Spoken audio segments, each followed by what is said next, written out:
Ito mga kabali, may padala ulit tayo galing kay Mark Balolong. Bali dalawang beses na siyang nakapagpadala sa atin. Bali ang number na natin, number 41. Sinunod ko na yung bawat padala. Inalis ko na yung mababang number. Ito na ang susundin kong number, 41 na. Bali yan ang ano niya, dalawang piraso.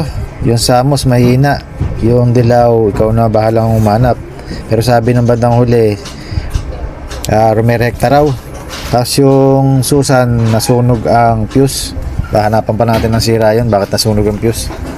Yan, bali unbox ko lang muna to. Bali ang shipping niya 3 piraso, inabot siya ng 142. Bali ilang kilo ba to? 1 kilo lang. Pagka naman yata nito, 1 kilo. Parang wala yata 1 kilo to. Yan, bali unbox ko muna.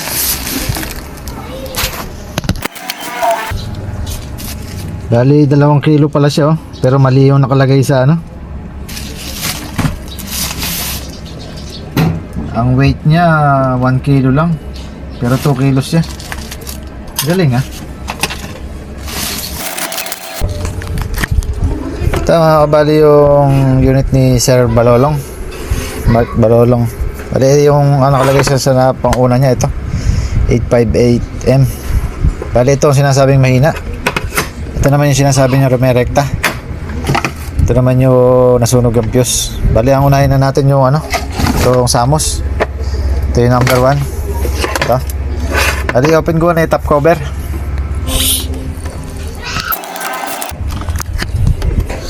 Ito mga kabali, hindi na natin muna testingin. Bali may shorted na MOSFET dito, sunog ang resistor. Tapos may napansin tayo sa capacitor niya, 120. Yung isa naman 100 lang.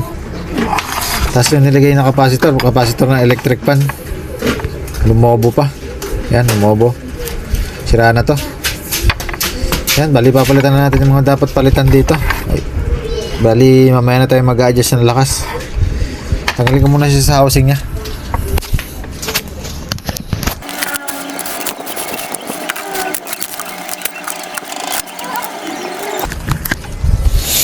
Ito mga kabali, ang ginalo ko muna, pinagparehas ko yung capacitor na bilog. Ayan, ginawa ko lang din 100 to para parehas sila. Tapos tinanggal muna natin to dahil lumobo na parehas.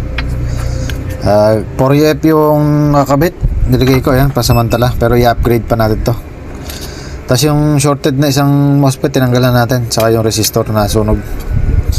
Testingin muna natin kung tumutunog na bago natin iayos talaga. Yan, bali wala siya. Patala pa rin. Try natin i-direct. Ito mga kabali, mayroon ng blower pero wala siyang tunog. Yan. Nag-slap naman siya. Ikain on. Kaya na walang tunog. Yan, bali yung pahanapin natin isang problema. Wala siyang lumalabas na tunog. Tingnan natin kung nagpondo. Check lang natin yung capacitor. Ito lang lumalabas. Yan, bali wala siyang wala siyang lumalabas. Blower lang ang tumutunog. Bali magche-check muna ako ng PWM natin kung may signal lang lumalabas. Tanggalin ko lang yung sabi yung wala pa lang pulse transformer. Bali yan, i-check ko na lang yung signal niya kung meron.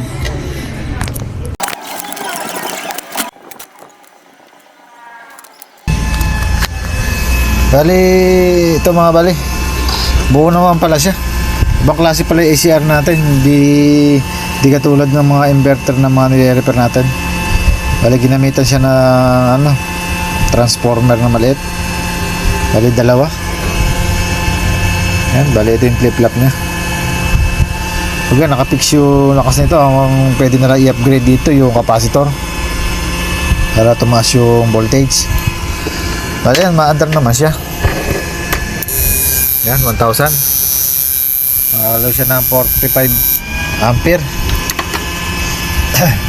Copy yung flip-flop natin. Yan, 45 ampere. Yan, bali yun na lang muna siguro gagawin natin. Yung capacitor. Gawin na natin ano to, 475.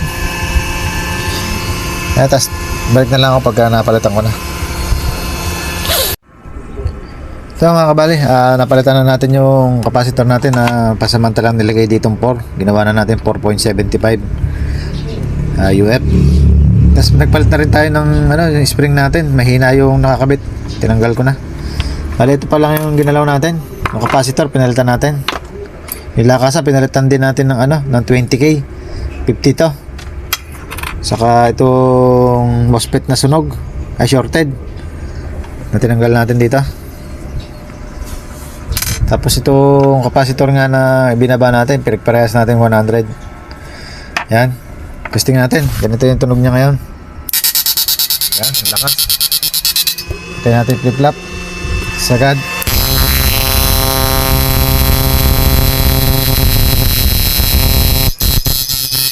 Tingnan natin kung kaya yung yung 2K.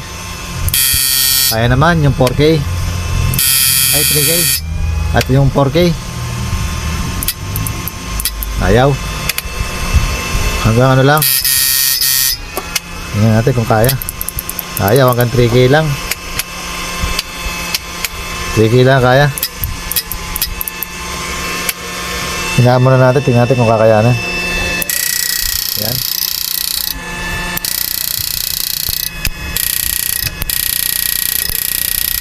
Kaya sa mahina.